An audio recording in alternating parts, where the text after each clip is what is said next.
সুপ্রিয় দর্শক, দেশে বিদেশে যেখান থেকেই দেখছেন, সমসাময়িক গুরুত্বপূর্ণ বিষয় নিয়ে এনটিভির নিয়মিত আয়োজন এই সময়ে আপনাদের সবাইকে স্বাগত জানাচ্ছি। সঙ্গে আছি আমি নজরানা চৌধুরী। আজ গণমাধ্যমের জন্য ঘটনাবহুল একটি দিন। কোটা প্রথা বাতিলের দাবিতে শিক্ষার্থীদের সাথে ঢাকাসহ দেশের বিভিন্ন স্থানে সরকার সমর্থক নেতাকর্মী ও পুলিশের দিনভর সংঘর্ষ, নিহত 6, আহতের সংখ্যা অনেক। অবরোধের কারণে বিভিন্ন সড়ক মহাসড়কে যান চলাচলে বিঘ্নতা, ট্রেন চলাচলও বন্ধ ছিল বেশ কয়েক ঘন্টা। আইন শৃঙ্খলা পরিস্থিতি নিয়ন্ত্রণে ঢাকা, চট্টগ্রাম, বগুড়া, রাজশাহী, রংপুর ও জাহাঙ্গীরনগর বিশ্ববিদ্যালয় এবং ঢাকা বিশ্ববিদ্যালয়ের সবশেষ বিজিবি মোতায়েন করা হয়েছে। আগামীকাল থেকে অনির্দিষ্টকালের জন্য শিক্ষা মন্ত্রণালয়ের অধীন মাধ্যমিক ও তদূর্ধ্ব সকল স্তরের শিক্ষা প্রতিষ্ঠান বন্ধ ঘোষণা। বৃহস্পতিবারের এইচএসসি পরীক্ষা ছিল একটি, সেটি স্থগিতের সিদ্ধান্ত হয়েছে। রংপুরের বেগম রোকেয়া বিশ্ববিদ্যালয়ে অনির্দিষ্টকালের জন্য বন্ধ ঘোষণা করা হয়েছে। আগামীকাল দুপুর 12টার মধ্যে সেই বিশ্ববিদ্যালয়ের সমস্ত হল খালি করার নির্দেশ দেওয়া হয়েছে। এবং সবশেষ কিছুক্ষণ আগে একটি নির্দেশনা এসছে বিশ্ববিদ্যালয় মঞ্জুরি কমিশন থেকে।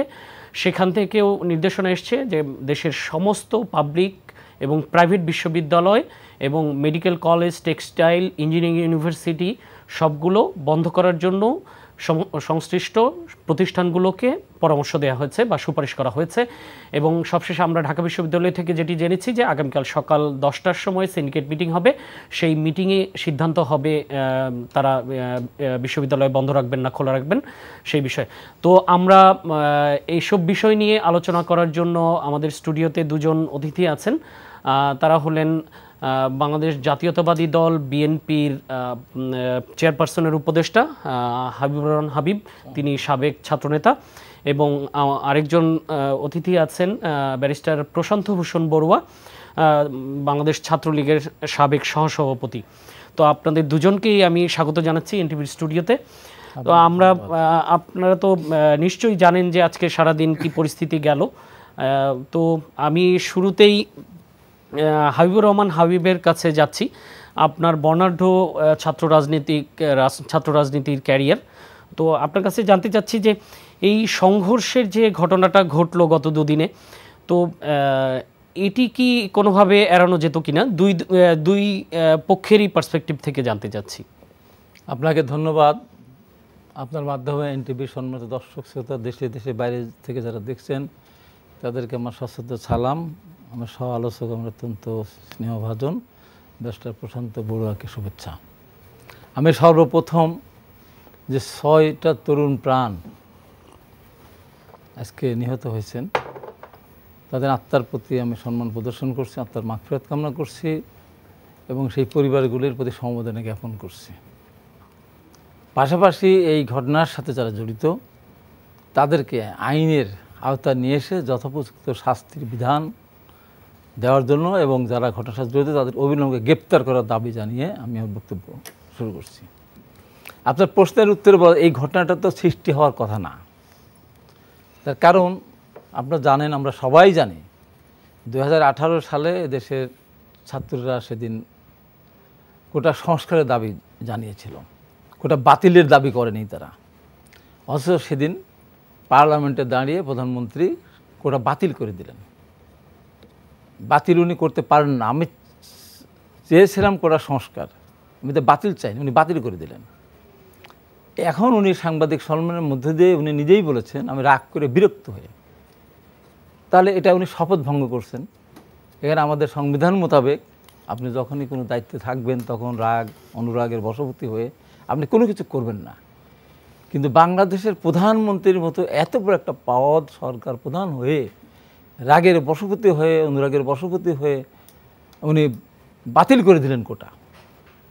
এটা বড় ধরনের একটা সাংবিধানিক ত্রুটি বলে আমি মনে করি। আবার দেখেন, এই সরকারই আবার কয়েকজন তারা মুক্তিযোদ্ধার সন্তান দাবি করে হোক, তার প্রকৃত মুক্তিযোদ্ধার সন্তান হোক, তারা এটা হাইকোর্টে তারা আবেদন করেন। আবেদন করার পর হাইকোর্ট মহামান্য আদালত আবার এটা সম্পত্তি বাতিল করে দিলেন। তারপরে এটা নিয়ে যখন এলো তখন বললো যে না ঠিক আছে, পরে একটা রায় অমুক দিন দেওয়া, মানে চূড়ান্ত রায় না দিয়ে সংক্ষিপ্ত একটা রায় বললেন, পরে চূড়ান্ত রায় রোববার দিন হলো।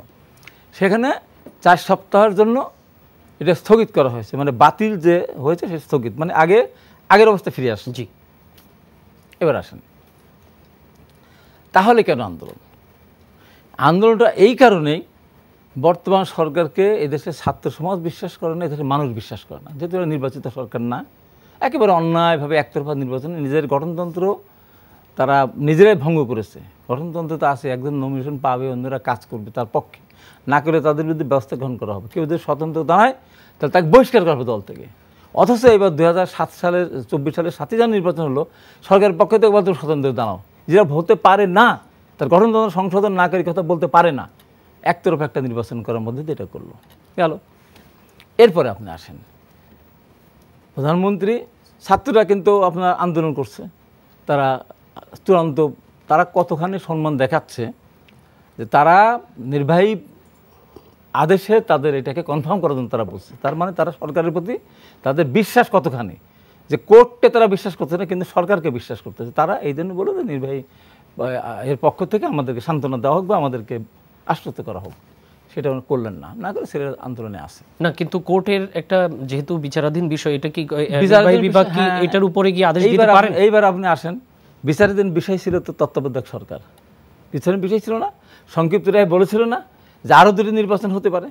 দেশের বর্তমান বিদ্যমান পরিস্থিতির পরিপ্রেক্ষিতে যদিও তত্ত্বাবধায়ক সরকার সংবিধানের সাথে সাংঘর্ষিক, তারপরেও আরও দুটি নির্বাচন হতে পারে বর্তমান পরিবেশ পরিস্থিতির পরিপ্রেক্ষিতে। না, যদি সংসদ মনে করে, এটাও যদি সংসদ মনে করে এটা বানানো বার, আচ্ছা মনেই করলো, ধরেন যদি সংসদ মনে করেই, ধরেই নিলাম, ওটাই ধরলাম, কিন্তু নির্বাচন দুটি হতে হবে এটা কিন্তু বলেছে। তারপরে আসতেছে কি, যদি সংসদ মনে করে, আগে নির্বাচন হতে হবে এটা বলেছে। আচ্ছা এইবার কেন, তাহলে ওই রায় পর্যন্ত অপেক্ষা করা দরকার ছিল, চূড়ান্ত রায় পর্যন্ত। তো চূড়ান্ত রায় পর্যন্ত অপেক্ষা না করে সংসদে তত্ত্বাবধায়ক সংবিধান বাতিল করে দিল, যেটা কোনোভাবেই হয় না। এটা সংবিধান পরিপন্থী, এটা মহা অন্যায়, এটা অপকর্ম বলবো আমি এটা। তাই আমি কোর্টের উপর বিশ্বাস থাকবে, আমি তো সংক্ষিপ্ত রায় পেয়েছি, আমি তো চূড়ান্ত রায় দেওয়া পর্যন্ত অপেক্ষা করব।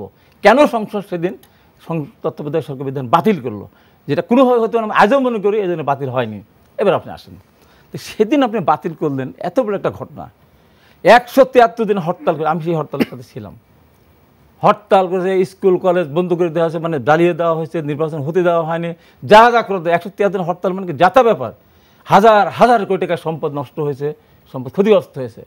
এই জনদাবিকে কোর্টের মাধ্যমে এটা আপনার কোর্টের কান্থের করে করলো, বাতিল করলো, মানে তদন্ত কোর্ট বাতিল করে না বলেছেন আর কি। সেই রায় চূড়ান্ত হওয়ার আগেই সংসদ বাতিল করলো, তো মহা অন্যায় একটা কাজ। এবার আবার দেখেন, এই ছাত্ররা আন্দোলন করার মাধ্যমে ছাত্রদের আন্দোলনের পরিপ্রেক্ষিতে জাতীয় সংসদে বললো যে কোটা বাতিল করে দেওয়া হলো, যেটা আমি প্রথমে বলেছি। তাহলে এটা অপেক্ষা করার দরকারটা কি? ওইটা আপনি অপেক্ষা করলেন না, এটা অপেক্ষা করার জন্য কোর্টের দোয়া দিচ্ছেন। এবার আপনি আসেন, সংবিধান ভঙ্গ করলেন কে? সংবিধান সরাসরি ভঙ্গ করেছেন প্রধানমন্ত্রী, সরাসরি প্রধানমন্ত্রী ভঙ্গ করেছেন। প্রথম শপথ ভঙ্গ করেছেন, দ্বিতীয়ত সংবিধান লঙ্ঘন করলেন। কি বলে যে এখানে কোর্টে তো আপনার 4 সপ্তাহ দেওয়া আছে, স্থগিতাদেশ দেওয়া আছে, তাহলে উনি কীভাবে বলেন যে এই কোটা পদ্ধতি উঠিয়ে দেওয়ার কারণে এখানে অনেক মেয়েরা চাকরি পায় নাই, নিগোষ্ঠী চাকরি পায় নাই, এটা শপথ ভঙ্গ হলো না? এটা আদালতে অবমান করা হলো না? তার মানে এটা শুরু হয়ে গেছে, এই মুহূর্তে কোনো কথা বলা উচিত না। উনি তো উস্কাই দিলেন এখানেই না, কিন্তু ওইটা তো ইনফরমেশন। না, ইনফরমেশন এই ইনফরমেশন তো আমি যখন কোর্টে, আমি যখন প্রেস ক্লাবে দাঁড়িয়ে বক্তব্য দিলাম, আমি যখন এই টেলিভিশনে বললাম চ্যানেল 24-এ ম্যাডাম খালেদা যে একদিন শাস্তি দিয়েছিলেন, তার বিরুদ্ধে মানে কি আমি মতামত দিয়েছিলাম, তাকে একটা সম্বোধন করেছিলাম। আমাকে শাস্তি দিয়ে দিলেন হলো আপনার 5 মাসে 2 বছর 2000 ধরবে না। তাহলে আমাকে যখন কোর্ট বললেন যে আপনি শপথ বাক্য উচ্চারণ করেন, এই কথাগুলি বলেছেন কিনা ভিডিও দেখানোর পর, আমি বললাম আমি শপথ বাক্য উচ্চারণ করে বলছি, আমি এগুলো বলেছি, আমি স্বীকার করে নিলাম, করে আমাকে শাস্তি দিয়ে দিল। এখন প্রধানমন্ত্রী উনি নিজে এইভাবে যখন উনি বলেই ফেলেন যে এই কারণে চাকরি হয়নি, তাহলে কোর্ট কোথায় যাবে? তারপর আবার আসেন আরেকটা শপথ, আমি যেমন স্বীকার করার পরে আমার শাস্তি দিল, আরেকটা তো ওনার বিরুদ্ধে আরেকটা শাস্তি আসতে পারে। কোনটা? উনার বাড়িতে যিনি কাজ করেন, মানে বাংলা কথা পিয়ন, এর উপর মধ্যে জাহাঙ্গীরের না, উনার বাসায় থেকে উনার দ্বারা লালিত পালিত হয়ে উনার নাম ব্যবহার করে, ক্ষমতা ব্যবহার করে 400 কোটি টাকার মালিক হয়েছেন। উনি যে দায় স্বীকার করেছেন। হেলিকপ্টার চালানো যান না, তা আমি যদি মহামান্য আদালত দায় স্বীকার করে কেন আমার 5 মাসের শাস্তি হয়, তো বাংলাদেশের জনগণের টাকা 400 কোটি টাকা লুটপাট করে যদি হেলিকপ্টারে যান, আমি শেষ করি না, আমি শেষ করে দিই না, আমি যুক্তিতে বলছি, তাহলে উনার কেন আইনের আওতায় আসবেন না? এবং জাহাঙ্গীর কালকে চলে গেছে আমেরিকা, এত 3টা বিয়ে করেছে, তার প্রত্যেকটা বইয়ের নামে গাড়ি বাড়ি, উনি জানবেন না? একটা প্রধানমন্ত্রীর বাসায় থাকার পরে এত বড় একটা দুর্নীতি করেন, এত বছর করে ডিসেম্বর নির্বাচনে দাঁড়ালো, তখন ওখানকার পরিবেশ পরিস্থিতি পরিপ্রেক্ষিতে তখন তাকে স্যাক করলো। তো এতদিন কি করেছেন? এবার আপনি আসেন, এই পরিস্থিতি কেন? এই 6 জন মারা গেল কেন? এই 6 জনের মৃত্যুর জন্য প্রথমত দায়ী আনিসুল হক সাহেব, আইনমন্ত্রী। উনি বলেছেন রাজাকারের বাচ্চা, বলেছেন স্বাধীনতা বিরোধীদের এবং 75 খুনিদের সন্তান। আমি বলেছিলাম মাপ চাইতে হবে জাতির সামনে। ওয়াজুল কাদেরও বলেছেন, আমি বলছি মাপ চাই, যারাই বলেছেন মাপ চাইতে হবে। এটা গেল। প্রধানমন্ত্রী যখন নিজে বলেন এরা রাজাকারের বাচ্চা, এরা রাজাকারের বাচ্চা যখন বলেছেন, আসো তো ওই জায়গায়। এই ছাত্ররা সম্ভবত 3 তারিখ থেকে আন্দোলন করছে, 3 তারিখ থেকে প্রধানমন্ত্রী বোধহয় ডিরেক্টলি এভাবে বলেন নাই যে এরা রাজাকারের বাচ্চা, এরা রাজাকারের। তিনি বলেছেন যে মুক্তিযোদ্ধা কোটার চাকরি মুক্তিযোদ্ধার সন্তানদের হবে না রাজাকারের বাচ্চাদের হবে, এরকম কথা বলেছেন। না না, রাজাকার তাহলে মুক্তিযোদ্ধার সন্তানদের হবে না, রাজাকারের বাচ্চাদের হবে। প্রশ্ন রেখেছে, তার মানে এরা রাজাকার, এদের তো সম্বোধন করেছেন। তারপরে একজন মুক্তিযোদ্ধার সন্তান ঢাকা বিশ্ববিদ্যালয়ে ভর্তি হয়েছে, তাকে তুই তুমারিকের কথা বলছে প্রধানমন্ত্রী। সংগঠন নেতা তুই বলতে আনন্দ লাগে, কিন্তু ছাত্র তুলতে তার না, তাকে তুই তুকারি কর, এটা একটা খারাপ দিন। এবার আসেন, প্রধানমন্ত্রী এই কথা বলার আগ পর্যন্ত আপনার এরা 14 তারিখ দুপুর পর্যন্ত মহামান্য রাষ্ট্রপতির কাছে স্মারকলিপি দিতে গিয়েছেন, তখন পর্যন্ত একবার এই স্লোগান তারা উচ্চারণ করেনি। তার মানে কি? তার মানে প্রধানমন্ত্রীর প্রতি সম্মান দেখিয়ে তারা আন্দোলন সংগ্রাম করে যাচ্ছে, আবেদন নিবেদন করে যাচ্ছে, আকুতি মিনতি করে যাচ্ছে। যখন এদেরকে রাজাকারের বাচ্চা বলা হয়েছে, ওরা মনে করেছে, তখন ওরা কি স্লোগান দিয়েছে? ওরা স্লোগান দিয়েছে তুমি কে আমি কে, রাজাকার রাজাকার। কে বলেছে? সরকার বলেছে, সরকার। ওরা নিজেরা তো বলেনি আমরা রাজাকার। ওদের রাজাকারের বাচ্চা সম্বোধন করার কারণে বা রাজাকারের বাচ্চা বলার কারণে ওরা অপমানিত হয়েছে, অসম্মানিত হয়েছে। ওরা স্বাধীনতাকে স্বীকার করে, রাজাকারদের ঘৃণা করে, যে পরিপ্রেক্ষিতে তারা বিক্ষুব্ধ হয়ে কথাগুলি বলেছে, ওরা বলে নাই।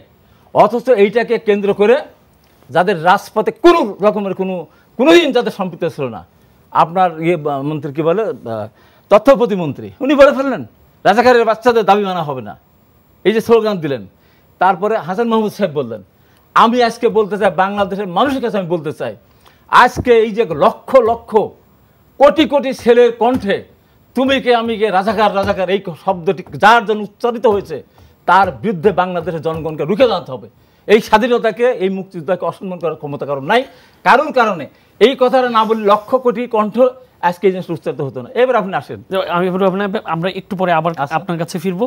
আমরা একটু ব্যারিস্টার প্রশান্ত ভূষণ বড়ুয়া আপনার কাছে জানতে চাই যে হাবিবুর রহমান হাবিব বললেন যে স্টুডেন্টরা, সাধারণ স্টুডেন্ট বা যারা আন্দোলন করছিল, তারা কোনো একটা প্রেক্ষিতে সংক্ষুব্ধ হয়ে বা বিক্ষুব্ধ হয়ে এই আন্দোলনটা একটু সহিংসতার দিকে গেছে। তো এইখানে আপনি যেই সংগঠনে ছিলেন আগে, তো সেই ছাত্রলীগের দায় কতটুকু দেখেন, বা তারা আসলে কেন সংঘর্ষে জড়ালো? প্রথম কথা আমি বলি যে আজকে যে ক্ষয়ক্ষতিগুলো হয়েছে, প্রাণহানি হয়েছে, আমি দুঃখ প্রকাশ করছি এবং সমবেদনা জানাচ্ছি পরিবার পরিজনদের জন্য। এটি অবশ্যই অ্যাভয়েডেবল ক্যাজুয়ালিটি ছিল।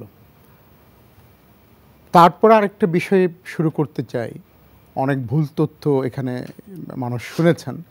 এই মুহূর্তে দেশে কোনো কোটা নেই। যেই মুহূর্ত থেকে মহামান্য সুপ্রিম কোর্টের অ্যাপিলেট ডিভিশন স্থগিত করলেন, তারপর থেকে বাংলাদেশে কোনো কোটা ছিল না, আজকে কোনো কোটা নেই। এবং যারা আন্দোলন করছেন তারা কালকেও যদি কোনো পরীক্ষায় অবতীর্ণ হন, তিনি এই কোটার দ্বারা তিনি তাদের ভাষায় ভিকটিম হবেন না। এবং 4 সপ্তাহ পরে শুনানির পরে, যেখানে স্বয়ং মাননীয় প্রধান বিচারপতি তাদেরকেও আমন্ত্রণ জানিয়েছেন, তাদের পক্ষে শুনতে চেয়েছেন। এবং সবচেয়ে বড় কথা দেখুন, রাষ্ট্রপক্ষ অ্যাপিল করে বিজ্ঞ অ্যাটর্নি জেনারেল কিন্তু শুনানি করে তাদের পক্ষে এই স্থগিতাদেশটা তিনি পেয়েছেন। এবং আপনি একটু আগে বলেছিলেন যে দুই পক্ষ, সত্যিকার অর্থে তুমি কে আমি কে রাজাকার রাজাকার বলার আগ মুহূর্ত পর্যন্ত এখানে কোনো দ্বিতীয় পক্ষ ছিল না। আন্দোলনকারী শিক্ষার্থী, তাদের দাবি দেওয়া, সরকারের অবস্থান, আদালতে সরকার পক্ষের অবস্থান।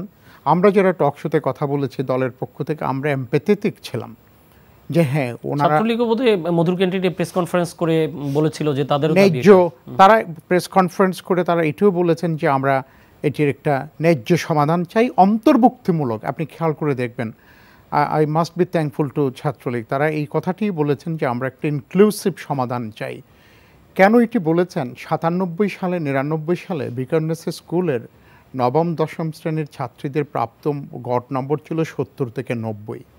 দাকোপ এবং কয়রার, খুলনার তাদের ছিল 50 থেকে 60, কুড়িগ্রাম আরও কম, জয়পুরহাট আরও কম। ট্যালেন্ট পুলে বৃত্তিতে যদি এই স্প্লিট না থাকতো তাহলে কি হতো দেখেন, ট্যালেন্ট পুলের একটি বৃত্তি, এমনকি সাধারণ বৃত্তি রমনা থানার 1 বর্গমাইলের মধ্যে চলে আসতো, কোথাও যেত না। আজকে যে বিষয়টি আপনি দেখেছেন, কোটা ছাড়া যেগুলো হয়েছে, কতগুলো জেলা আনরিপ্রেজেন্টেড রয়ে গেছে। আর পুলিশে, প্রশাসনে, ফরেন সার্ভিসে এই যে 5-6 বছর ধরে এটি কমপ্লিটলি আনরিপ্রেজেন্টেড। না, কিন্তু এটা তো কিন্তু আমার ধারণা যে হাবিবুর রহমান হাবিব উনিও কিন্তু দ্বিমত করবেন না এসব বিষয়ে।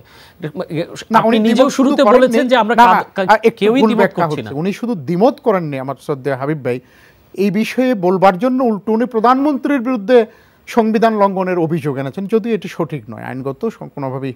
উনি শুধু দ্বিমত যে করেননি তা নয়, উল্টো উনি প্রধানমন্ত্রীকে অভিযুক্ত করেছে। আমি বুঝছি প্রধানমন্ত্রীর প্রতি ওনার অভিমান বেশি, ক্ষোভ বেশি, কিন্তু সেটি এক বিষয়, কিন্তু এটি আইনের বিষয়।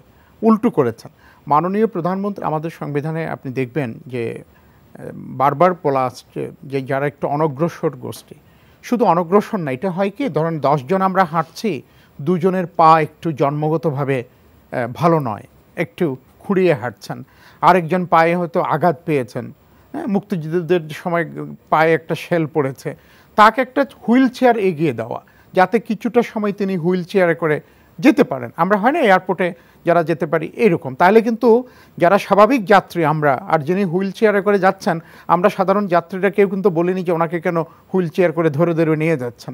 এটি কিন্তু সেরকম, আমি বারবার বলছি ন্যায্যতার ভিত্তিতে।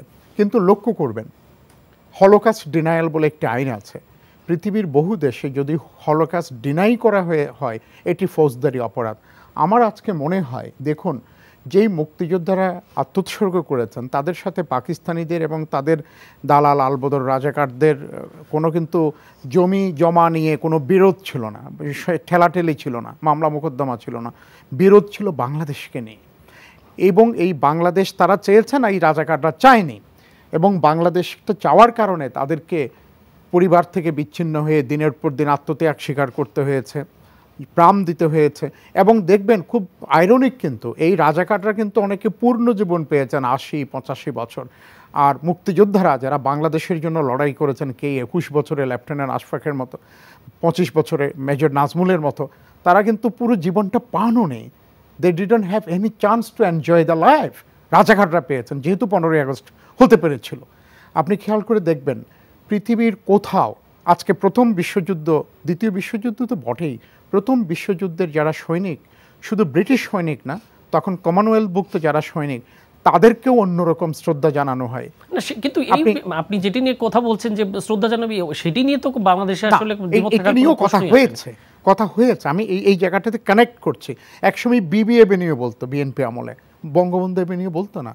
জেনারেল নাসিমকে যখন চেক করলো রাজাকার আব্দুর রহমান বিশ্বাস, ওই বিবি বলেছে। আপনি খেয়াল করবেন, এমন ভাইবা পরীক্ষায় বলতো তোমার বাবা মুক্তিযোদ্ধাকে বলছে গন্ডগোলের বছরে এটা করেছে, গন্ডগোল বলতো। আপনি খেয়াল করবেন।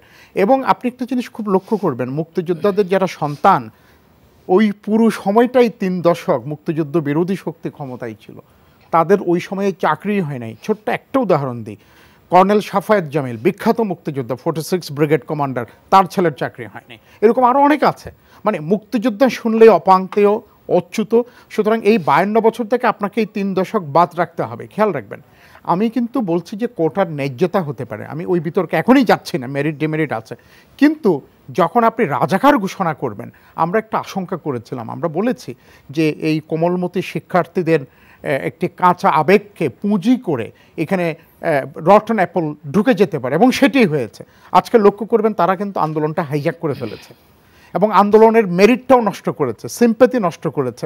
আপনি দেখেন আন্দোলন কতদিন হয়েছে, পুলিশের এপিসির উপর উঠে লাফালাফি করেছে, আপনার এখানে উল্লাস করেছে, কেউ কিছু বলেনি, বরং এক ধরনের এমপ্যাথেটিক ছিল, এক ধরনের সস্নেহ প্রশ্রয়। এখন জন্ম সনদ দিয়ে খোলো বিকাশ স্টুডেন্ট অ্যাকাউন্ট, নিজের বিকাশ নিজে কর।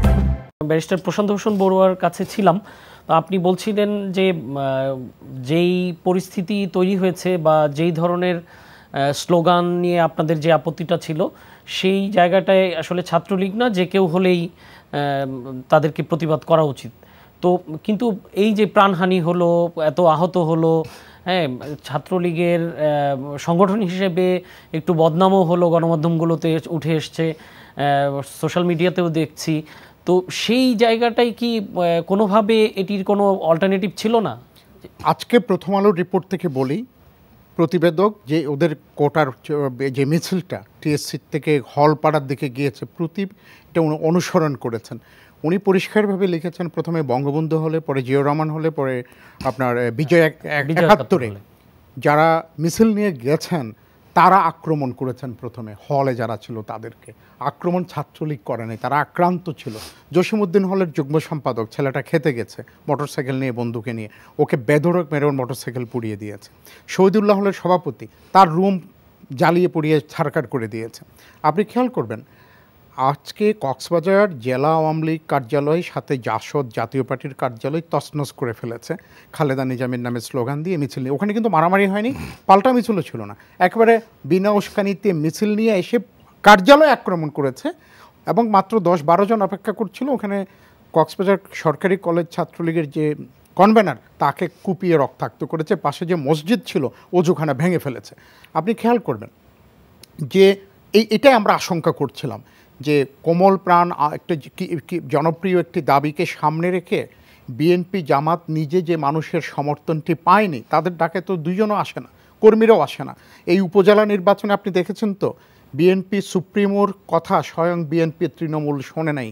প্রতিষ্ঠার পর থেকে দ্বিতীয় সর্বোচ্চ বহিষ্কার করতে হয়েছে তৃণমূলের নেতাদের, তাদের নিজেরাই শোনে না। এই কারণে দেখুন, এইরকম একটা কিছু দাবি পেলে, একটু জনপ্রিয় হয়ে উঠলে তারা সেখানে গিয়ে সহিংসতা। চট্টগ্রামে যারা কিন্তু পদাধিকারী দাবি জানাতেই পারে একটা এক্স্যাক্টলি, আমি সেটা বলছি, আমরা সমর্থনও বলেছি। আমি বলেছি দেখুন, নৈতিক রাজনৈতিক সমর্থন জানাতেই পারে, তবে আমরা একটা প্রশ্ন করেছিলাম, কই ছাত্রদল নিজেরা তো সমাবেশ করে এই দাবি কোনোদিন করেনি, অন্যান্য সংগঠন যারা বলেছে তারা তো করেনি। আচ্ছা, তারপরও বুঝলাম যে করেনি, অন্যদের সমর্থন পেয়েছে, জনপ্রিয় হচ্ছে দেখে ঢুকে গেছে। সন্ত্রাস কেন করবেন? আপনি পেট্রোল বোমা নিয়ে কেন যাবেন? আজকে চট্টগ্রামে আপনি দেখেছেন যে যাদের ক্যাজুয়ালিটি হয়েছে, পদাধিকারী ছাত্রদলের নেতা ময়মনসিংহে, বগুড়ায় করেছে। আমাদের বক্তব্যটা এখানেই ছিল যে শান্তিপূর্ণ আন্দোলন যতদিন ছিল কেউ তাদেরকে কিছু করেছে একদমই বলেনি। সেদিন আরেকটি চ্যানেলে আমাদের সাথে একজন যুগ্ম আহ্বায়ক কোটা আন্দোলনের যুক্ত ছিলেন, হঠাৎ অ্যাঙ্কর প্রশ্ন করলেন, আপনি এখন কোথায়? বলে কেন? বলে যে আমরা শুনছি যে আপনাদের ভয়ভীতি দেখানো হচ্ছে। বলে আমি বঙ্গবন্ধু শেখ মুজিবুর রহমান হলে আমার কক্ষ থেকে সংযুক্ত হয়েছি। তো এটাই তো ছিল পরিবেশটা। কিন্তু হঠাৎ করে এই যে সহিংসতা হলো, তাদেরকে বাংলাদেশ বিরোধী অবস্থান নিতে প্ররোচিত করলো, তুমি কে আমি কে, রাজাকার বলে বাংলাদেশের চেতনার গভীরে আঘাত করলো। আপনি শোনেন, আপনি যে কোনো রাষ্ট্রের ফেব্রিককে যদি আঘাত করেন, যেই মুক্তিযুদ্ধের ফসল বাংলাদেশ, সেখানে যদি আপনি নিজেকে রাজাকার ঘোষণা করেন, তাহলে ওই দেশে তো আপনার চাকরি চাওয়ারই অধিকার থাকা উচিত না। কোটা তো পরের প্রসঙ্গ। আপনি যেখানে রাজাকার আছে ওখানে চলে যান, ওখানে তো 92% কোটা, ভারতে প্রায় 60% কোটা, শ্রীলঙ্কায় সব জায়গায়, আপনার ব্রিটেনে নর্দার্ন হাফ আর আলাদা কোটা, আমেরিকায় সব জায়গায়। আমরা বারবার এটাই বলছি যে ন্যায্যতার ভিত্তিতে কোটা ব্যবস্থা বিভিন্ন কারণে থাকতে হয়। না হলে এই জামালপুরের লোক, প্রত্যন্ত অঞ্চলের, কুড়িগ্রামের লোক, জয়পুরহাটের যারা, কোনো দিন কোথাও আসে, আর পার্বত্য চট্টগ্রামের কেউ তো কোনো দিন কোনো চাকরিতে আসতেই পারবে না, কারণ অন্যদের গড় নম্বর হচ্ছে 70-এর উপরে, আর এদের সর্বোচ্চ নাম্বার হচ্ছে 60। তো কীভাবে সম্ভব? তো রাষ্ট্রের একটি আয়োজন আছে, এই যে আমাদের মুক্তিযুদ্ধের অসাধারণ রণসঙ্গীত, এ দেশ ভাই আমার সব মানুষের, চাষাদের, মুঠেদের, মজুরের, তাই না? This is exactly reflected in our constitution, thanks to the framer of the constitution. তারা রাষ্ট্রকে নির্দেশনা দিয়েছেন যে সাম্যভিত্তিক ইকুইটেবল একটি অ্যারেঞ্জমেন্ট যেন থাকে। না সেইটা তাহলে তো 2000 হাবিবুর রহমান হাবিব যেটা তুলে যে 2018 সালে যে টোটালটাই বাতিল করা হলো সেটাও তো তাহলে দেখুন এখানে একটু ডিস্টর্টিং আছে। তারা কি চেয়েছিলেন আজকের মতো ওভারনাইট সলিউশন চেয়েছেন। এইবার যখন মহামান্য রাষ্ট্রপতিকে বললেন 24 ঘন্টার মধ্যে পার্লামেন্ট ডাকবেন, তারা বাংলাদেশকে জিম্মি করতে চায়, রাষ্ট্রকে জিম্মি। 24 ঘন্টায় আর কি সমাধান 2018 সালেও দেওয়া যেত বলেন? কমিশন গঠনের জন্য তো তারা অপেক্ষা করেনি, সব দখল হয়েছে, এরকমই হয়েছে। তো আপনি যখন 24 ঘন্টায় সমাধান চাইবেন, 24 ঘন্টায় সম্ভব সর্বোত্তম সমাধানটি মাননীয় প্রধানমন্ত্রী দিয়েছেন যে ঠিক আছে বাবা, তোমাদেরকে আশ্বস্ত করলাম যে আজকে থেকে কোটা থাকবে না, এবং তারা আন্দোলন বন্ধ করে দিল। 24 ঘন্টা কি এর চেয়ে ভালো সমাধান আর দেওয়া সম্ভব বলো? এখনো সম্ভব। একটু আবার ফিরবো ব্যারিস্টার প্রশান্ত ভূষণ বড়ুয়া, আমরা হাবিবুর রহমান হাবিবের কাছে জানতে চাই যে এটি একেবারেই সাধারণ ছাত্রছাত্রীদের আন্দোলন ছিল, এটা 2018 সালেও ছিল, এরপর এইবার যে শুরু হয়েছে কোর্টের অর্ডারের পরেই শুরু হয়েছে, সেখানেও সাধারণ ছাত্রছাত্রীদের আন্দোলনই ছিল। সেখানে আপনাদের দল বিএনপি থেকে শুরু করে বিএনপির ভ্রাতৃপ্রতিম সংগঠন বা সহযোগী সংগঠন যেটি বলি জাতীয়তাবাদী ছাত্রদল, তারা একমত পোষণ করেছে এবং তারা ঘোষণা দিয়েছে যে তারা মাঠেও থাকবে। তো আপনারা কি এটা দলীয় কোনো সিদ্ধান্ত নিয়ে মাঠে আছেন? আবার প্রশান্ত ভূষণ বড়ুয়া একটু সহিংসতার কথাও বলেছেন, আপনি কি সেই বিষয়ে কি আপনার মতামতটা জানতে চাচ্ছি। আসলে প্রশান্ত ভূষণ বড়ুয়া তো বুদ্ধিমান ছেলে, ব্যারিস্টার মানুষ, যুক্তিতর্ক ভালোই দিবেন, এটা স্বাভাবিক, কিন্তু এক জায়গায় ভুল করে ফেলছে। আমি কোনো অসত্য তথ্য দেইনি। আরেকটা ভুল করলো যে বিবরণটা দিল, এটা সাথে যদি বলতো আজকে চট্টগ্রামে যে বিল্ডিংয়ের উপর থেকে এ পানির পাইপ, সরাজের পাইপ বেয়ে যান বাঁচানোর জন্য যারা নিচে নামতে গিয়ে পড়েও গেছে অনেকজন, তাদেরকে যেভাবে লাঠি পিটা করে মারল, আজকে ফিলিস্তিনে গাজাতে ইসরায়েল বাহিনী যেভাবে আক্রমণ করছে, উপর থেকে বোম মারতেছে, ওরা কাছে এসে মারতেছে না, করছে তো নৃশংস। ঠিক যেমন 2001 সালে 28 অক্টোবর করেছিল, লাশের উপরে মারার পরে নৃত্য করেছিল সেদিন। 2006 হ্যাঁ 2006 নয়, নৃত্য করেছিল। আজকে এর কি জবাব দেবে? এই জন্য কি এই বাংলাদেশ? আজকে এই ঘটনার জন্য টোটালি দায়ী সরকার। বললো ওদের প্রধানমন্ত্রী বলতে পারতেন সংসদে, ঠিক আছে মুক্তিযোদ্ধা কোটা তো 30% কোনোদিনও বাস্তবায়ন হয়নি, 8% 7% হয়, ঠিক আছে মুক্তিযোদ্ধা করুন 10% রাখলাম, মহিলাদের জন্য 10% আছে 5% করলাম, জেলা কোটা 5% করলাম, অন্যদের নিয়ে গোষ্ঠী 3% করলাম, প্রতিবন্ধী 0.5% করলাম বা 1%ই করলাম। তখন ওদের রিয়াকশন বোঝা যেত, ওদের সংস্কার, এখনও তো সংস্কার চাচ্ছে। আমি তো এখানে মিসগাইড করি নাই, আমি তো এখনও সংস্কারের পক্ষে। প্রশান্ত ভূষণ বড়ুয়া বলে ফেললো যে আমি মিথ্যা, আমি তো এখনো না, সেটা 24 ঘন্টায় চাই এটা বলেছি। না না, তার আগে আমার প্রথম কথাই 24 ঘন্টা চেয়েছিল, হবে 24 ঘন্টা থাক আর 100 ঘন্টা থাক, ওরা বলছে বলে দিলেই পারে। যদি এইটা বলতে পারে কোটা বাতিল, ওটাও বলতে পারতো, তারপর রিয়াকশনটা বুঝতো। এখানে আবার কোর্টকে দিয়ে, কোর্ট আবার এখানে এতেই করতে পারতো, ঠিক আছে কোর্টের ওখানে যখন গিয়েছে তখন কোর্ট আবার এটা পূর্ণ বাতিল না করে বলতে পারতো ঠিক আছে সংশোধন করো, দিতে পারতো। আবার 4 সপ্তাহ সময় দেওয়ার দরকার ছিল না, কোর্টই একটা নির্দেশনা দিত, ঠিক আছে 5% দিয়ে হয়তো 15%-এর ভিতরে নিয়ে আসতো। ওই জন্য তো সময়টা নিয়েছে শুনানির জন্য, শুনানি করবে না এইটা। এবং এই যে রাষ্ট্রপক্ষে আপিল করলো, বলি না হলে একটা ভুল স্থগিত করার দরকার কি ছিল? স্থগিত বলা উচিত ছিল যে এটা একটা টাইম দিয়ে, ঠিক আছে আমরা স্থগিত বলে তো আজকে কোটাটা নাই, আজকে তো কোটা নাই, না হলে তো ওরা আরো উগ্র হয়ে যেত। না কোটাটা নাই, আমি তো বলেছি কোটাটা, আমি কোটা আছে সেটা আমি বলি নাই, আমি যে 4 সপ্তাহ পর্যন্ত কোটা নেই, আগের পর্যায়ে চলে গেছে, আমি তো এখন মিসগাইড করি নাই। তাহলে পরের দিন থেকে ওরা তারা বলছে যে, তারা বললাম তো প্রথমে বলেছে, তারা বলেছে আমরা নির্বাহী এর পক্ষ থেকে 4 সপ্তাহ পর করতে পারবে, এর আগে এখনই তারা বলতে পারে। কেন প্রধানমন্ত্রী যদি বলতে পারেন যে কোটার কারণে চাকরি হয়নি অনেকের, এটা যদি বলতে পারেন প্রধানমন্ত্রী অবস্থায় সেই অবস্থায় বলতে পারতো, না না আচ্ছা সেই অবস্থায় বলতে পারতো যে ঠিক আছে আমরা এটা দেখতেছি না, কিন্তু এটা তো গভর্নমেন্টের পক্ষ থেকে বলা হচ্ছে, বলছে যে কোর্টের রায় আসার আগ পর্যন্ত। হ্যাঁ, তাহলে এবার ওইবার তত্ত্বাবধায়ক সংবিধান বাতিল করলো কেন? কি সংসদে পাস করলো কেন?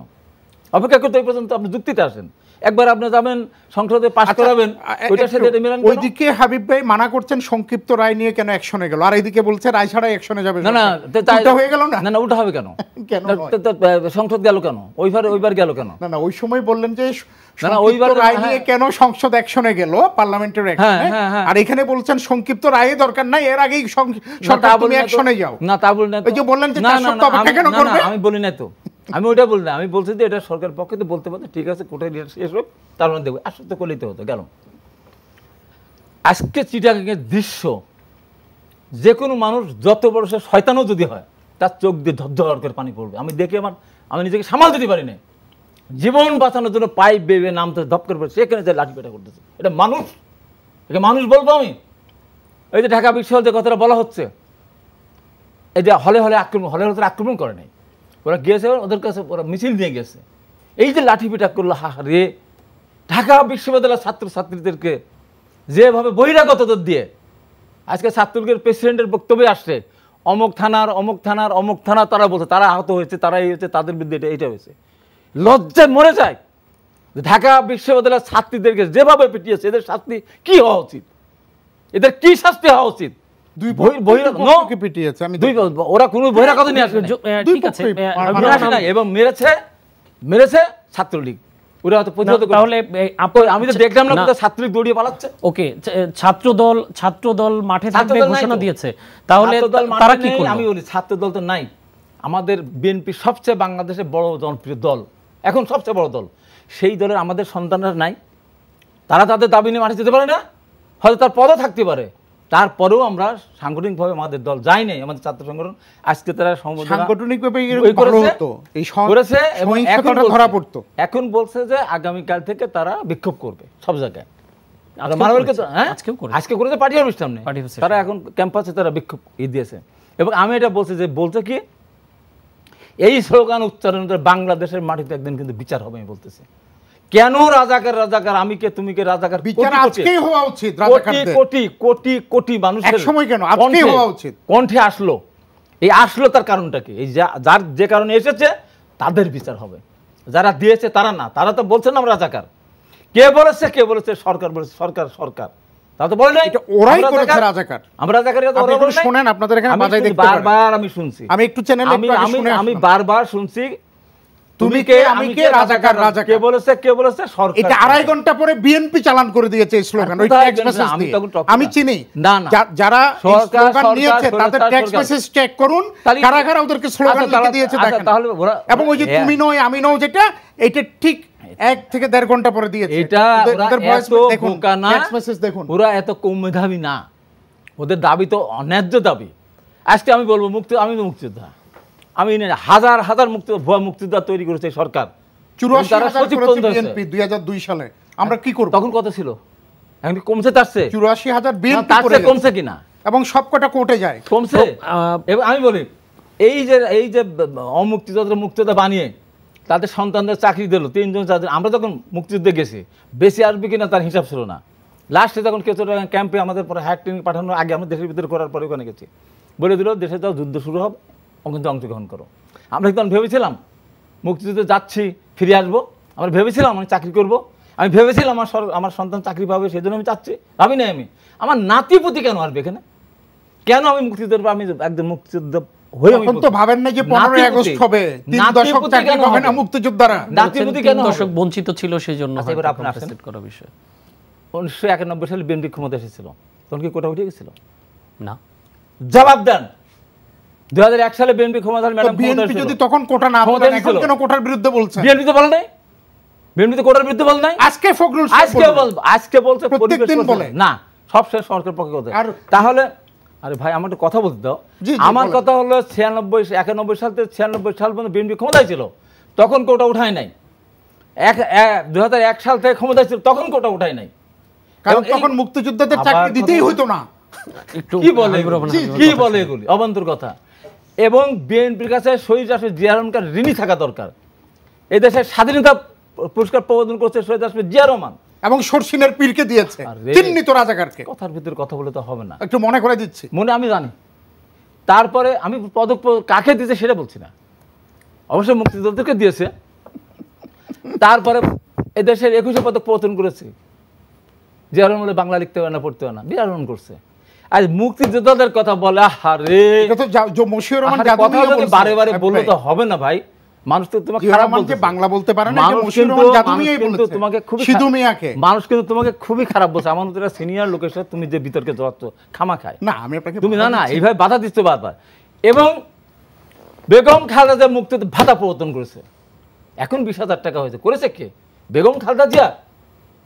বেগম খালেদা জিয়া না এই দাবি করছেন, তাহলে আবার মুক্তিযোদ্ধা আমরা বিরোধী না তো, না কোটা নিয়ে আবার না আমরা বিরোধী না, বিরোধিতা করেন, আমরা স্ববিরোধিতা না। আরে বাবারে, আমরা যদি বিরোধিতা করতাম আমাদের সঙ্গে করে থাকলো কেন? তখন তো আমরা কোটা বাতিল করে দিতে পারতাম। আপনি ওই জায়গায় যাবেন না। আবার দেখেন, এই যে মুক্তিযোদ্ধাদের কথা বলতে ওদের কাঁদতে কাঁদতে আওয়ামী লীগের চোখ অন্ধ হয়ে যায়। মুক্তিযোদ্ধা মন্ত্রণালয় কে প্রবর্তন করেছেন? কে? বেগম খালেদা জিয়া করেছেন 2001 সালে। 2001 সালে। তাহলে আর কাকে কি বলেন আপনার? কথায় কথায় বিএনপি রাজাকার, কথায় কথায় বিএনপি মুক্তিযুদ্ধের বিরুদ্ধে শক্তি। আজকে এই সরকারের একজন মন্ত্রী আছেন, কি মন্ত্রী? আজিজ আহমেদের ভাই, আজিজ খানের ভাই ফারুক খান, বাংলাদেশ থেকে হাজার হাজার কোটি টাকা লুট করে নিয়ে গেছে। তার দুর্নীতি তদন্ত করা যাবে না কে বলেছে? মোহাম্মদ আদালত প্রধান বিচারপতির সমন্বয়ে যে বেঞ্চ সেটা বলেছে। ফারুক খানকে পাকিস্তানি আর্মিদের সাথে, আমার কথা না, জামুকা বলেছে তদন্ত করা যাবে না, আমাকে কোনদিন আদালত বলেনি, বলেছে আদালত বলেছে। আর কি ভুলভাল তো হচ্ছে না, তো ভুলভাল তথ্য আমি দিচ্ছি না, এটা নিয়ে বহু মানুষ বহু কথা বলেছে। ফারুক খান পাকিস্তানি আর্মিদের সাথে ইন্ডিয়ান আর্মির বিরুদ্ধে যুদ্ধ করতে করতে, যুদ্ধ করা অবস্থায় পাকিস্তান আর্মিরা স্যান্ডে করেছে, গ্রেপ্তার হয়েছে, ফারুক খান গ্রেপ্তার হয়েছে, এটা জামুকা বলেছে। গ্রেপ্তার হওয়ার পরে সেখানে তাকে কলকাতা নিয়ে গিয়ে সেখানে ওখানে আমাদের হাই কমিশনার হোসেন আলীর ওখানে তাকে দিল। যেহেতু বাড়ি গোপালগঞ্জ, পরবর্তী সময় এসে আর্মিতে আবার আত্মীকরণ হলো, হয়েছে লেফটেন্যান্ট কর্নেল পর্যন্ত হয়েছে। কি বলে এগুলি? কি বলে এগুলি? রেজাল্ট করে মুক্তিযোদ্ধা হতে গিয়েছিল, সেই সময় অর্থমন্ত্রী মুক্তিযোদ্ধা হতে গিয়েছিল, হয়েছিল না? পররাষ্ট্রমন্ত্রী মুক্তিযোদ্ধা হতে গিয়েছিল। এই সমস্ত কথা কাকে কি শেখায়? কাকে কি শেখায়? আজকে বাংলাদেশের এই পরিস্থিতি সৃষ্টি হলো, এই সৃষ্টির জন্য এই যে কয়েকটা প্রাণ চলে গেল, 6 জন টোটালি দায়ী, 6 জনের টোটালি দায়ী এই সরকার। এবং আগামীকাল থেকে না আন্দোলন হাইজ্যাক করেছেন আপনারা, আজকে বাচ্চাদের সাথেও বিট্রে করেছেন। আজকে আমাদের বগুড়া, আমাদের অফিস জ্বালিয়ে পুড়িয়ে সাইকেল, বগুড়ায় 5 জন সাংবাদিক আগুন, কিন্তু বগুড়ায় আওয়ামী লীগ অফিসেও আগুন দেওয়া হয়েছে। দুটোই আছে। এই যে অবস্থাটা আগে আপনি পুরাচ্ছেন, বিএনপি অফিসে আগুন দেওয়া হয়েছে, আওয়ামী লীগ অফিসেও দেওয়া হয়েছে। আমি বাংলাদেশের জনগণকে বলবো, কালকে থেকে মুক্তিযোদ্ধা সংসদে কালকে থেকে আমি বলবো, দিয়েছে, কালকে থেকে আমি বলবো, ছাত্ররা তোমাদের দাবি আদায় হবেই হবে ইনশাল্লাহ। আমি রাষ্ট্র পর্যন্ত এরশাদ বিরোধী আন্দোলন আমি করেছি। সন্ত্রাস করলে বাংলাদেশ কথা বলতে কি পদক্ষেপ নেবে দেখেন না, কি পদক্ষেপ নেবে? রাজাকারের অ্যাকশন হয়েছে তো, বাংলাদেশের অ্যাকশন দেখো, সারা বাংলাদেশ আপনি রাজাকারের অ্যাকশনের কাছে কথা বলতে থাকবে।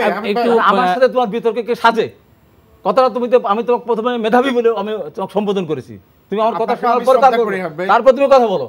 আমি বলি, আজকে যদি ছাত্ররা হেরে যায়, এদেশে গণতন্ত্রের আপনার কষ্ট লাগে, এই গণতন্ত্র উদ্ধারের জন্য টাকের তলা পিষ্ট হয়েছে, বারবার মারকে হাসপাতালে গেছে, সেই গণতন্ত্রের জন্য আবার কি বলে, আবার কথা বলো। ওকে আমি থামবো না তো, নো আমি থামবো না, আমার কথাগুলোকে ডিস্টার্ব আমার আমি আপনাকে থামাচ্ছি না, আমি জানতে চাচ্ছি আমার শেষ করতে দেন, আমার শেষ করতে দেন, ওনারও 2 মিনিট বেশি দেন, আমাকে শেষ করতে দেন।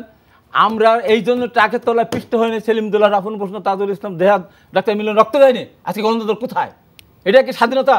স্বাধীনতার মূল মন্ত্রই ছিল গণতন্ত্র, সেখানে গণতন্ত্র অনুপস্থিত। একতরফা ভোট হয়, কলেজে জনপ্রিয়তার কথা বলে, আরে সেটা 4%, 5%, 7%, 10%-এর বেশি আমার ভোট সেন্টারে যায় না। একবার প্রধান নির্বাচন করবেন 28%, আবার বলে 39%, আবার একজন বলে 42%। এ তামাশা।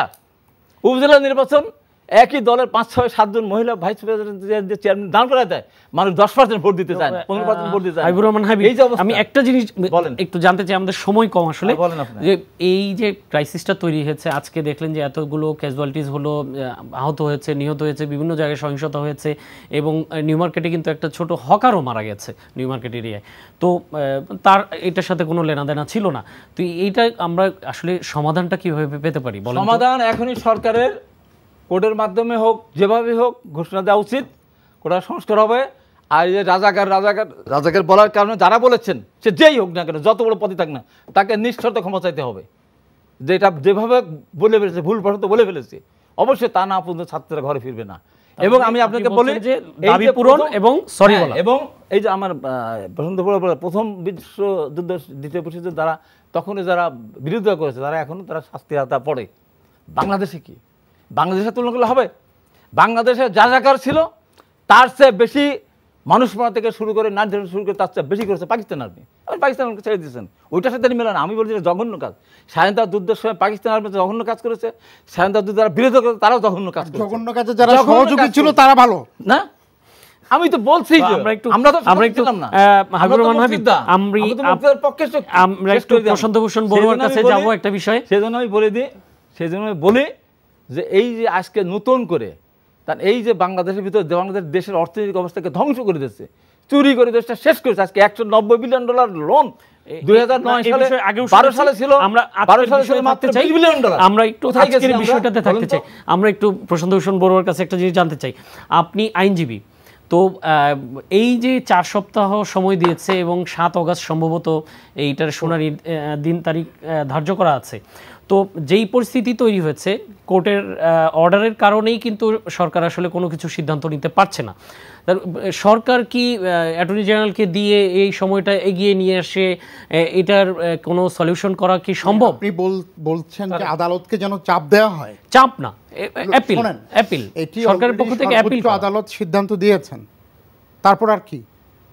আমি আগেও বলেছি এই আন্দোলন ওই দিনের পর থেকে যারা কন্টিনিউ করেছেন তারা প্রথমত একবারে ভীষণ অবিবেচনা, অধৈর্যের পরিচয় দিয়েছে। বাচ্চা ছেলে নো, আমরা তাই ভেবেছিলাম, অনেকে আপনার মতোই ভেবেছিলাম, আপনিও ভেবেছিলেন, কিন্তু পরে তো দেখেছেন যে শুধু তারা না, তারা হয়তো ঘরে ফিরে যেত বা ক্যাম্পাসে বিক্ষোভ করতো, কিন্তু তারপর তাদের উস্কানিটা দিল কি যে ছাড়বা না। এই যে হাবিব ভাই বললেন ছাড়বা না, এখনো ছাড়তে বলবো, শোনেন রাখেন, আপনি তাকে ওই যে আপনার শুনানি পর্যন্ত আপনাকে তো অপেক্ষা করতে হবে। সরকার পৃথিবীর যে কোনো দেশের সরকার, আমি 2011 সালের সামারে ইংল্যান্ডে ছিলাম, ওই যে যখন অকিউপাই মুভমেন্ট শুরু হলো, যখন লুটপাট করলো, আন্দোলন করলো, তখন প্রাইম মিনিস্টার ছিলেন ডেভিড ক্যামেরন। উনি কোবরা কমিটির মিটিং থেকে মন্ত্রিসভার উনি একটা কথা বলেছিলেন, full force of law shall apply, fight back has begun. আজকে যারা রাজাকার বলেছে, আমি বুঝি অনেকে না বুঝে বলেছে, অনেকে প্ররোচিত হয়ে বলে, যারা মাস্টার মাইন্ড তাদেরকে চিহ্নিত করে এই বাংলাদেশ যতদিন থাকবে কোনো সরকারি চাকরিতে তাদের প্রবেশাধিকারও দেওয়া হবে না, এরকম ব্যবস্থা করা উচিত। That is the only solution. আর ন্যায্যতা ভিত্তিতে মাননীয় আদালতের সিদ্ধান্তের পরে সরকার যেটি বারবার বলেছেন, মাননীয় প্রধানমন্ত্রী বলেছেন, ন্যায্যতার ভিত্তিতে ওই যে ছাত্রলীগের যে দাবি, অন্তর্ভুক্তিমূলক একটি সমাধান, অন্তর্ভুক্তমূলক একটি সংস্কার হবেই হবে। এটা তো আমি নিজেও বিশ্বাস করি যে এই কিন্তু এই শুনানির সময়টা কি একটু এগিয়ে আনা যায় না? এই কেন আপনি 4 সপ্তাহে কি কোনো বিসিএস পরীক্ষা আছে? আপনি যেটা বলছেন অযৌক্তিক দাবি নজরানা। যদি কোনো পরীক্ষা থাকতো যে হ্যাঁ আজকে কত 16 তারিখ, 20 তারিখ বা 25 তারিখ কোনো পরীক্ষা থাকতো, 28 তারিখ থাকতো, তাহলে এটি একটা প্রাসঙ্গিকতা। যেহেতু সারা দেশে সহিংসতা হচ্ছে, সহিংসতা তো উস্কাই দিচ্ছে।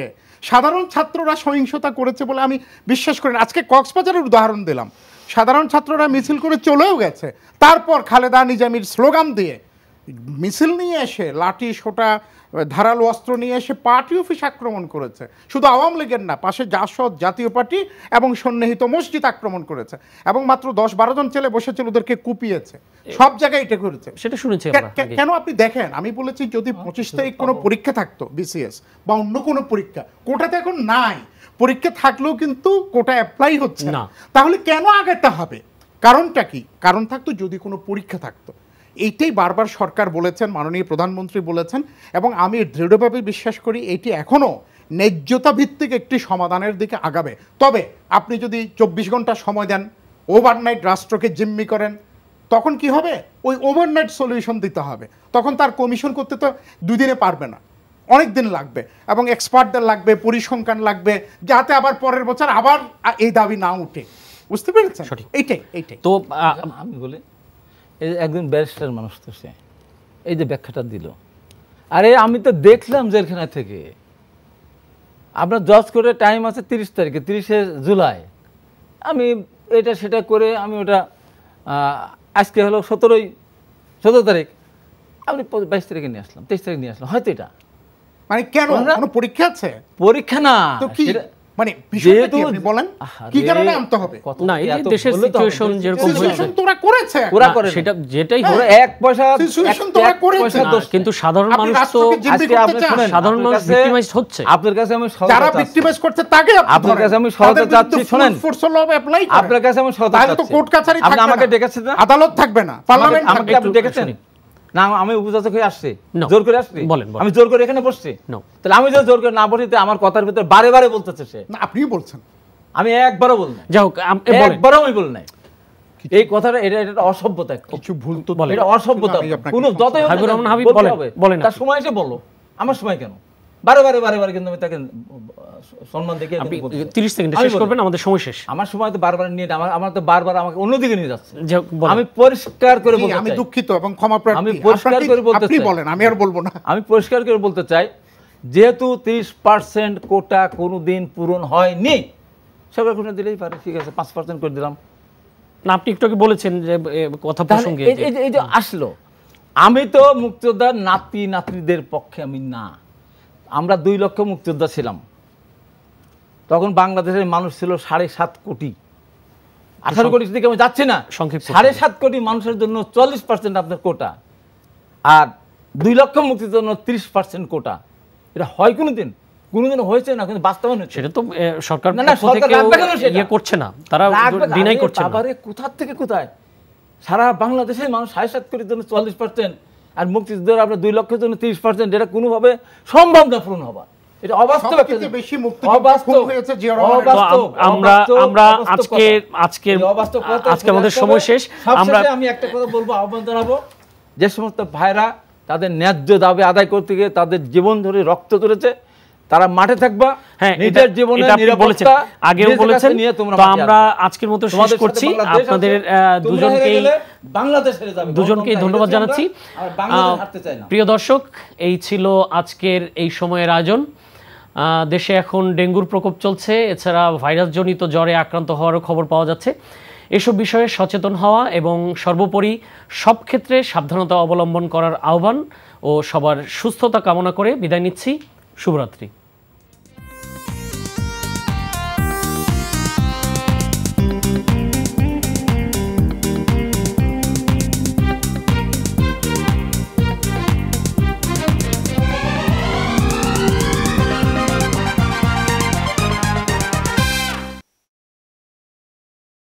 এখন জন্ম সনদ দিয়ে খোলো বিকাশ স্টুডেন্ট অ্যাকাউন্ট।